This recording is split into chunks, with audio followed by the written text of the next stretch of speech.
we have Midweek Mediawatch. And this week, joined in the studio with Hayden Donnell. A very warm welcome, Hayden. Kia ora, Mark. Kia ora. Welcome along. Now, you wanted to start with, the election. And we had the first of our live TV leaders debates last night. So I, of course, was here and I saw it, but I didn't hear it. I've read about it today. How did you think it went? Yeah, my take on it, I'm sure everyone will welcome that. There's been very little discussion about it. But yeah, first off, obviously, a heap of cross-talking, both men interrupting each other. This is just a stylistic point, but at times it made for some almost comical fare, such as this incident where Chris Luxon seemed to be agreeing with Chris Hipkins that his government would be a disaster for New Zealand. Under the Green policy. Well, just wait and see what Act in New Zealand First want to do under a national government. That would be a disaster for New Zealand. Now, bit unfortunate there for Chris Luxon. He's charging on with his point, but it didn't really sound all that good. Despite the interruptions, I think the debate was really defined more, notable less for the differences between the two men on stage, and defined more by their similarities on several key issues. So here's a taste of the diversity of opinion on offer from the first quickfire questions round. Should we continue to ban nuclear-powered ships from our waters? Yes. Yes. Should cannabis be decriminalised? No. No. Should vapes be prescription only? No.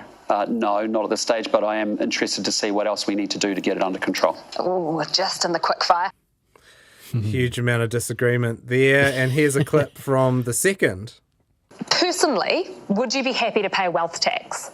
No, I think it would be a wrecking ball through the economy. I don't think a wealth tax is the way to go. Should transgender people be allowed to compete in sport? That's a decision for the sporting bodies. Decision for the sporting bodies. Favourite book? The Inner Mind of Tennis is what I'm sort of reading at the moment. To be honest, I don't get to read much fiction or non-fiction. All right, tax for vacant houses, yes or no? No. No. And how old were you when you bought your first home? 24. Yeah, it would have been about the same. Wow. The only difference that they had was about whether they'd actually read a book or not, which I don't know whether, I haven't read The Inside Mind of Tennis or something, but I don't know whether it qualifies as a book. It certainly wouldn't qualify as one I'd want to read. I can be corrected on that, though. Sorry, I don't want to judge a book by its title or its cover, as they say. Or who recommends it? Yeah, well, while all this was going on, the former Labour MP Ian Lees-Galloway actually tweeted, are there any two parties closer than Labour and National right now? And I thought, that's a good question. I'm not sure. Maybe Freedom's New Zealand and NZ Loyal? Both centrist parties, they're right up the middle. So they're right up the middle. Maybe they're on that very sort of conspiracy area. They all believe in sort of like the UN conspiracies. Yes. Are they more similar? I don't know. I haven't done my research, as they say. The similarities kind of bolster the argument for getting some of the other party leaders perhaps in on this at this level. Yeah, I think so. The satirist Ben Uffindale actually called the debates dire on X, formerly Twitter, and called for TVNZ and 3 to tell National and Labour to stick it and include the minor party leaders, and if they say no to that, then just stop them. We've lost nothing because these are so bad anyway. Others have made a similar point, including Corin Dan on Morning Report. And look, I just have some sympathy for that view. We'd at least get some robust exchanges if we invited David Seymour and Winston Peters on there. They believe different things and seem to genuinely dislike each other. Yes. It wouldn't be such a snooze fest, as Claire Trevette labelled it in the New Zealand Herald. But more than that, and I think more importantly than that, National and Labour, on current polling, command barely 65% support between them. They're competing in this really one-on-one FPP-style contest, and we're in an MMP political landscape, and we have been, I think, for 30 years. So a large percentage of the population is tuning these two men out and supporting someone else. And what's there for them when you just see those two on screen? And it doesn't make much sense given our political environment, but it especially doesn't make sense in an election where nearly all of the biggest ideas are real change-making ideas are being brought to the table by the minor parties. And I think it does us a bit of a disservice to not hear those debates debates, those ideas debated in prime time with Chris Luxon and Chris Hipkins there, we wouldn't get them all saying yes to the same things and no to the same things. Get them in the room together. Bring back the worm. Should we bring back the worm, Mark? Do you remember the worm? I do. I mean, we could end up with Peter Dunn getting 10% again. Just Today. Say common sense a lot, and you'll get there. I mean, the worm might have been a little bit gimmicky, perhaps. Gimmicky. Perhaps it wasn't actually the best tool, but look, everyone was in the room together. Yeah. So, of course, after the debate, as the commercial break, then they came back with a post-match analysis from the media. Yes, as we always have, post-match analysis is apt, actually. We had Jack Tame, Tau Henare, Mikey Sherman, David Cunliffe in the studio. Some of the commentary was incisive, some of it was insipid, as always, but what mostly stood out was the number of sports analogies we heard from these panellists. And look, I'm really sorry to my sound operator, Jeremy, tonight. This is a record number of clips we're about to go through, but I've gone through, these are just about all of the sports analogies we had. Yeah. This is a league comparison from Tau Henare. There was no up the wires moment. We had a continuation of the league theme. I mean, it's a bit like Penrith versus Warriors. We all knew that the second string Warriors team wasn't going to win. But boy, did they turn up against Newcastle. And that's that up the wires moment. Yeah, I'm glad we got that up the wires moment in the end after not having the up the wires moment earlier. That's a big debate, the sort of crucial thing that you need in a debate. You do need that up the wires. And so we didn't just have league, we also had boxing. Going to go with the boxing analogy, you won't win it on technicality. You won't win it on technical point. That wasn't the only boxing. We had more boxing. In the boxing match, Chris Luxon won the first few rounds. Yep. Chris Hipkins won the back few. Chris Hipkins needed a knockout and he didn't get it. But most of all, more than anything else, we had rugby. Look, if you use a sort of Rugby World Cup analogy, Chris Hipkins needed to win this outright because he's behind in the pool. There's just so much rugby. There's a swimming analogy there too. He's behind in the pool. Oh, yeah. It's a pool round. It's a pool round. There were some mistake. There were some mixed metaphors in there, but that wasn't one of them, Mark. Do not give... That's a disservice to David Cunliffe's commentary. Dave. My apologies. I'll never do it again. Okay, well, good. There's some more rugby just now. And if there was a tactical kind of error, it's, as Mikey said, when the opposition's got the ball, you've got to ankle tap them and get it back. You need the turnover. That's right. You've got to ankle tap them, and now it's still more rugby. Can't let the other side with the ball for 5 phases. You just got to tackle. Yeah, well, this is interesting, isn't it? It's league. Oh, you're right. Well, no. Well, that's 5 phases. 5 phases. Yeah. He's using phases there, so I put that in the rugby section. No, fair enough. Like the Brumbies, they always used to retain the ball for a really long time. I think that's what he's talking about there. And just lastly, somehow we had even more rugby. Take the football analogy again.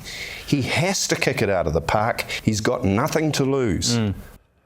Now, football, I think he meant rugby there, but I do want to just ding David Cunliffe a little bit there for his own performance, because kick it out of the park, that's not going to do much in rugby. That's a defensive tactic, if anything, maybe a strategic kicking for territory.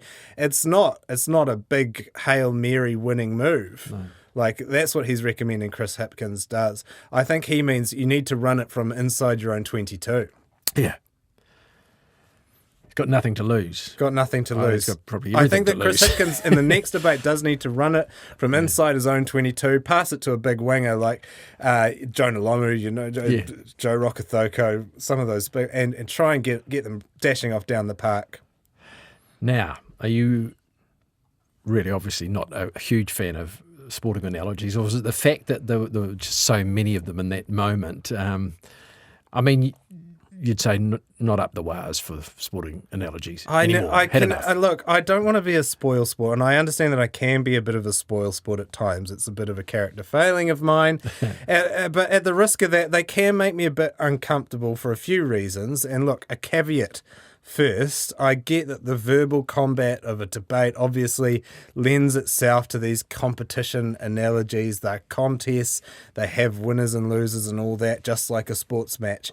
Having said that, it can put me on edge seeing analysts comparing what's meant to be a contest of ideas to a race or a sports match, because it can elevate this concept of winning an exchange over actually having better ideas or better policies, actually better substance. So it can chafe to see journalists award politicians points for nebulous stuff like being more fired up or hitting their talking points well or making more populist statements effectively, because that's not substance really. That's just winning in terms of a pure, what Mikey Sherman said, technicality. Getting their message across. Like it's style same. over substance. And so I've said it before, but the journalist's job, I think that we're addicted sometimes to savvy, to analysing the game of politics and whether it's being played well. And just like a horse race or a rugby match, but I think it's our job not to do that, but really to cut through the spin and get to the heart of the issues, to say what's happening underneath the pre-packaged lines and the blowhard rhetoric, and figure out whether the politicians are saying stuff that's substantive rather than just how it will play with voters. And it can feel like that sometimes gets lost in the debate post-match analysis that goes heavy on whether Chris expertly ankle-tapped Chris. And before we move on, though, I'd note that TVNZ panellists are far from alone in their affection for inserting sports into seemingly unrelated topic areas. So sports content has actually even infected the weather reports on RNZ concert recently. Showers clearing this afternoon. Now the main centre's Auckland fine, light winds and afternoon westerlies. Up the Waz, a high of 16. I'd say there's a producer out there that sneakily put that one in. Credit to Newsroom founder Tim Murphy for spotting that clip. That was on RNZ concert. So Luxon did front for this debate, but he hasn't been so willing to answer questions from every reporter and every media outlet.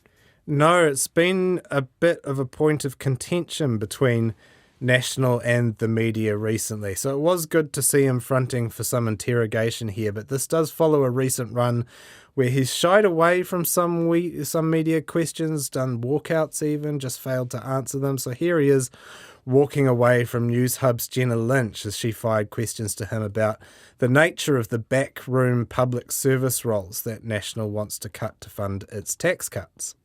Thank you very much. Appreciate your time. All right, take care. Thank you so much. What about NEMA? What about NEMA?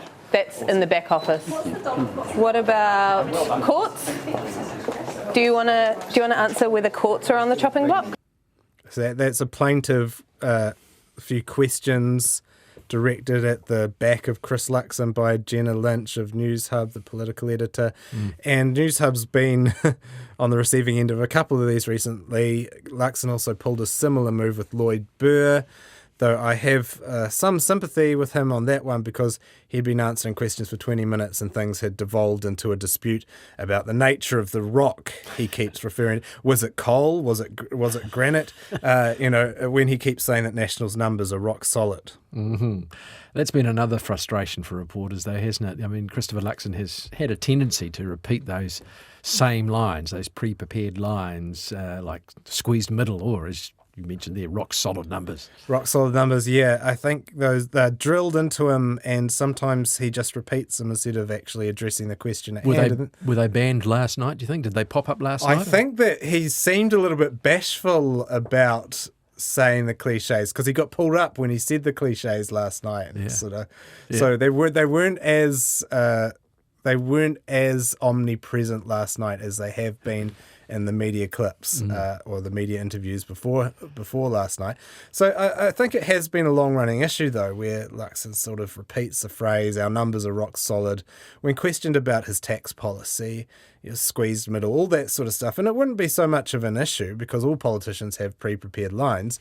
But if he backed it up with some substantive evidence for what he's asserting, and I think it's this feeling that they're being spun, that they're being used to just deliver spin, that's really getting the wick of some reporters, and you can sense it in the political press gallery that's following him around. For instance, here's some palpable frustration from News Hub Nation's presenter Rebecca Wright when Luxon refused to cough up some of those apparently rock-solid numbers. I appreciate there's different views. I don't know how to explain to you any clearer about our assumptions about how we've actually built You could release the numbers. That would make it clearer. I basically have told you how we're doing it. I'm not going to release this Excel spreadsheet. Why not? Well, there's no point. Now, that exchange went on for some time, and the stonewalling has also extended to questions on National's potential coalition arrangements, which Luxon has refused to answer, especially when it comes to Winston Peters. So here's one reporter using one of Luxon's own regularly repeated lines in an effort to get an answer on whether he'll rule out working with Peters before the election is actually held. On New Zealand First, and I'm going to use one of your lines, I'm going to be really clear what I'm asking you. I'm not asking you whether you're going to work with him now to answer that. You've said, when you talked about Te Pāti Māori, that you'd deal with Winston or New Zealand First another day. Can you confirm whether you are going to state whether National will work with New Zealand First, whether you are going to say that before or after the election? Well, what I've been saying consistently is... I was really clear. No, I heard you. What I'm saying is that I am only focused on maximising the National Party vote and making sure people understand what's at risk with this election. If they want strong economic management, they need to party vote National to get a guaranteed change of government. Yes, that's not the question. Yep. That went on for another few minutes, so you can kind of hear the despair growing in that reporter's voice, but using the line about being very clear clearly didn't help in this case. I also hear that Christopher Luxon pulled out of an interview with Moana. Yeah, and this is a bit concerning because Ta'ao with Moana is really Whakaata Māori's leading current affairs show following the demise of Native Affairs, and its host Moana Maniapoto is interviewing every other major political leader in the lead up to the election, so Chris Luxon's absence is particularly glaring there. And it's a shame because this was a chance to speak to Māori. Maybe it was, I think he had an interview, I remember actually, with Moana Maniapoto earlier this year or perhaps last year, which didn't go that well for him. So perhaps it's just too much of a risk. But it is a shame because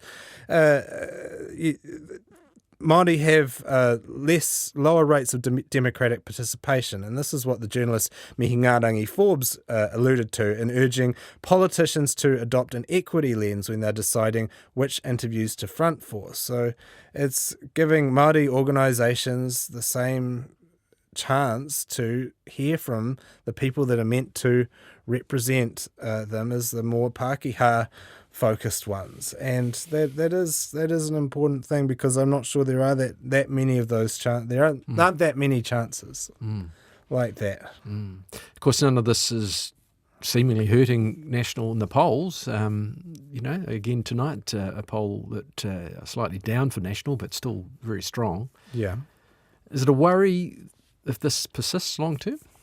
I think it is, and I mean I don't want to overreact or anything here because Luxon does front up and he answers questions, but if he is currently predicted does become PM, then I'd note as well Labour hasn't covered itself in glory when it comes to its handling of the media, despite some early rhetoric about being open and transparent.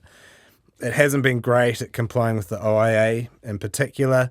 Chris Hipkins' office was ordered to apologise recently for breaching that act, actually just 2 months ago in July. But Chris Hipkins, Jacinda Ardern, they have regularly fronted press conferences. They didn't walk out, or as is more common with Luxon, just evade questions or fail to address their substance completely. And they might have their pre-packaged lines, but they won't ever just completely refuse to ever veer off script and address a question. And the fact that New Zealand Prime Ministers front up to the media multiple times a week in these set pieces, it really sets us apart from some other countries like the US, where reporters have far less access to politicians in power. And I think it's a really positive aspect of our democratic system. And if Luxon does become PM, it would be a shame if media access was reduced or that the questions weren't answered as fulsomely because a politician is uncomfortable putting themselves or their plans up for tough and extended scrutiny. Mm-hmm. Mr. Luxon isn't the only National MP struggling under the harsh lights of media interrogation, though, either. Yeah, it's been a tough few weeks or week or so for Hamilton East candidate Ryan Hamilton. He's faced questions over his anti-fluoride and anti-mandate views. National has said he's since changed his mind about his long-standing opposition to fluoride being added to water. But when RNZ's deputy political editor Craig McCulloch got him on the phone earlier this week, he didn't exactly sound exuberant about his apparent change of heart on the issue. Mm-hmm. He initially tried to palm McCulloch off with a line about how he supports Luxon 100%, but when that wasn't just accepted out of hand, he eventually had to have this answer painfully extracted from him. Do you agree with him that fluoridation is incredibly safe? As I said, I'm 100% behind our leader and support him. So yes, you think that fluoridation is incredibly safe? I've answered your question. I just wanted a direct answer to that around fluoridation. Do you believe fluoridation is incredibly safe? Yes. Now, I for one think that sounds like a man who wholeheartedly supports fluoridation and thinks it's incredibly safe. Now, there were some other election-focused shows getting up and running this week, weren't there? Yeah, I think I just saw one. You know, if I can't quite work my Sky account, but there's this one on the channel called Sky Open. Yeah, it seems to be hosted by this. I'm reading off a sheet here. Little-known broadcaster Mark Leishman. Yeah, I think he's done some stuff on dogs. Over the years. The odd thing on dogs over the years, yeah. The Sky Open via the Country Channel. So Country TV. Yeah, this joker. He's talking what do you mean joker? Well, are we saying he's not comical? A joker or a joker? I don't know. He's not in the political bubble. I was just using some Kiwi slang. I was trying it on. It obviously didn't work. I'm from He's Auckland. rock solid. Do you like him? I don't know. I don't want to give anyone a recommendation. But I mean, he's talking to a series of politicians about rural issues. Yes. In the lead up to the election, show's called Road to the Beehive. Honestly, Mark, I haven't watched it. You've had two episodes. You've had Winston Peters, James Shaw this week. Yes. I tried to log into Sky Go and watch it. I couldn't do it. I couldn't work it. Yeah. No, it's there. It's on, what was Prime TV? Sky. Yeah, I know. I could watch it on the free-to-air. It's on at 3:55 p.m. on Tuesdays and Wednesdays. Yeah. So Sky Open, former Prime TV. Yes.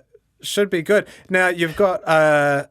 Damien O'Connor coming up next week, and Mark Cameron. Mark Cameron, yes. He of the famously off-colour tweets. Yes, he had a bit like Ryan Hamilton, really. He was tweeting away before he went to Parliament, and it was, it wasn't all good. No, it wasn't great. It wasn't very impressive at all. So I asked him about that, and he apologised. Not so much for the words he used, rather than necessarily the meaning behind them, which I'm not sure is that what they call a Clayton's apology? Do you remember? Yeah. I'm not sure what his exact words, but no, I don't want to go there. He thinks Jacinda Ardern's an idiot, but he would say it in nicer ways now. Well, presumably. Okay. Or perhaps now that he's close to being returned to Parliament, that he wouldn't say it at all because he wants to get there again, I presume. I don't know. Yeah, we all have to reform ourselves if we want to make it into the beehive and be deemed acceptable to our fellow countrymen. I'll note that Mark Leishman, though, wasn't the only one talking to Winston this week. Oh no, he's around. He's out there, I think, trying to get those early voters. He wants to get the ones who want to vote early and get it over with so they don't have to linger around. That's the main impression I got. So he's very busy at the moment. Right.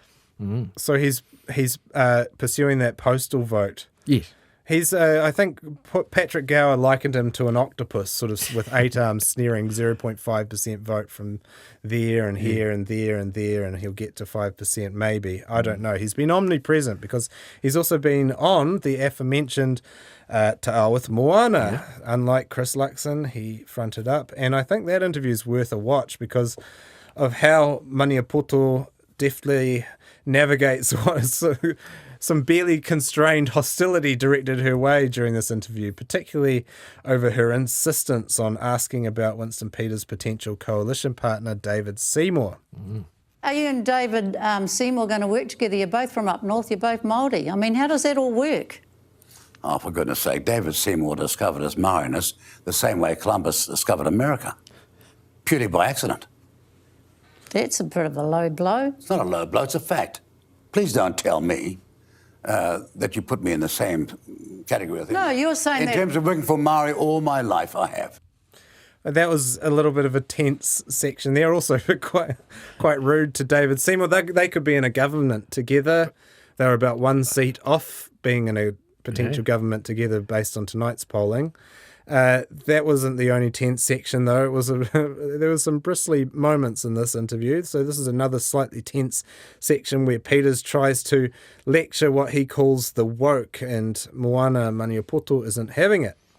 That's what we That's want. my focus. That's what we want. No, you're going off on a tangent talking about Indigenous people, Aotearoa. You and your ilk are on every other woke project that doesn't matter. You do that all the time. Not every woke what does project. woke mean? Well, woke means I woke up yesterday and I know more than you. No, it doesn't actually. Is that your definition? Stop trying to toss. Do you know where it came from? Oh, don't give me a lecture in this. Why not? Stuff. You gave me a lecture all the way through. It's interesting. It kind of betrays how lightly Winston holds some of his rhetoric, right? When you kind of chide him back and he's willing to engage in a bit of a laugh if you call him out on it. And I thought it was interesting how Moana Maniapoto handled him. Essentially, she chided him back whenever he got grumpy with her, and he just took it. And I'm not sure it would work with everyone. I'm not sure it would work for me, Mark, but it did kind of work in this case. Yeah. Now, there were some other interesting bits and pieces last week. Big announcement right here at RNZ. Yeah, Kim Hill's quitting, the doyen of New Zealand Interview. She's quitting the Saturday Morning Post she's held for 21 years. She's been here since, I think, the 80s. She leaves in November, but she is coming back for some long-form interviews in 2024. So she's not fully gone, but she is fading. Slowly, I guess. Yes. And it's not the only... That's extremely sad, I'm sure, for a lot of our listeners and a lot of the people. Well, there was an outpouring of love for her, justifiably, on the text machine here. Do you call it a text machine? I think we do call it the text machine. It's not actually a machine; it's a screen, just like anyone else. But anyway, yes, there was an outpouring, and yes. Would you get such an Have you ever received such an outpouring of love? Well, funnily enough, I have. Yeah, wow. Yeah, I have. When did you get Well, I was, before this position, which I'm only filling in for, I was at Mediawatch at a station called Magic, and I left after 7 years there, and there was quite an outpouring of love, so I was very touched by it. Pages and pages, about 600 or 700 texts, I think, came That's through. so great. It was cool. It was I kind would of love to affirming. experience that just once in my life. Well, my kids did a wee treat for me for Christmas. They put it into a book form. So I've got a ball. I'll bring it in. You can read them all. No, I don't want to read your compliments, Mark. I want my own compliments. Oh, no, I think you should. Oh, my gosh. I can't live vicariously through your... I have to get a nicer personality so that... Well, actually, Kim Hill doesn't exactly have the most... Well, she can be a bit testy. Yeah, she can be a little bit prickly at times. Famously. And I just want to say that's not the only shake-up happening at RNZ. It was announced, I think, last week, or the one before maybe, that Emil Donovan, former host of the Detail podcast, current host of Stuff's Newsable podcast, but he's been announced as the new host of this show. Nice. Keeping his chair warm for, well, it's a reasonable time now. An indefinite amount of time as he gets bedded into this, ensconced into this building. Yes, I'll be here for a wee while longer, and then Emil will take over when he's ready, and I'm sure he's very keen, and it'll be great. He'll be a great new host to RNZ Nights. Yeah, but this will not be the last time I speak to you. That's the thing. Well, exactly. I'll be speaking to Mark Leishman for some time yet. And just before we go, I do want to cover one more stuff up from Colin Peacock of RNZ. Again. Just this guy is honestly... he's a liability. He's screwed up. He broke a story about TVNZ making significant cutbacks to its content production, programs, operational spending. And the story noted that in 2019, TVNZ CEO Kevin Kenrick persuaded the government to allow TVNZ to forgo giving the government dividends in order to invest that money into programs and digital services. But except it didn't say 2019, it said 2109. Which is a terrible typo, and it's just notable because we're always saying broadcasting should be more future focused, but that's ridiculous. But that typo made it through. Colin, obviously, I didn't check it. wasn't me. RNZ sub-editors got up on the RNZ website, but when the story was republished on the Herald, the error was gone. So kudos to the Herald for having better sub-editing than Mediawatch or RNZ. We have to give it up to them on this one. We've got just about a minute. There are a few other changes at NZME that you wanted to mention? Yeah, this was broken by the media insider Shane Curry. So some high-profile or pretty high-powered editors going there. Viva managing editor Amanda Linnell is a big one. She's been there for ages. Canvas editor Sarah Daniel, head of journalism planning David Rowe, and head of editorial operations Laura Franklin. They're all leaving the company. And that's actually 3 pretty senior female editorial leaders. And that's a... And also interesting, I think, with sort of gender balance issue. TVNZ's announcement today that they're freezing pay rises and not employing new people. Well, the advertising, it's the same thing. Tough. Everyone's going So through tough. advertising downturn with the interest rates and everything. Advertising spend is going down. And so they're remaking their newsrooms. And as Shane Curry notes, RNZ is about the only one with a bit of money to spend at the moment.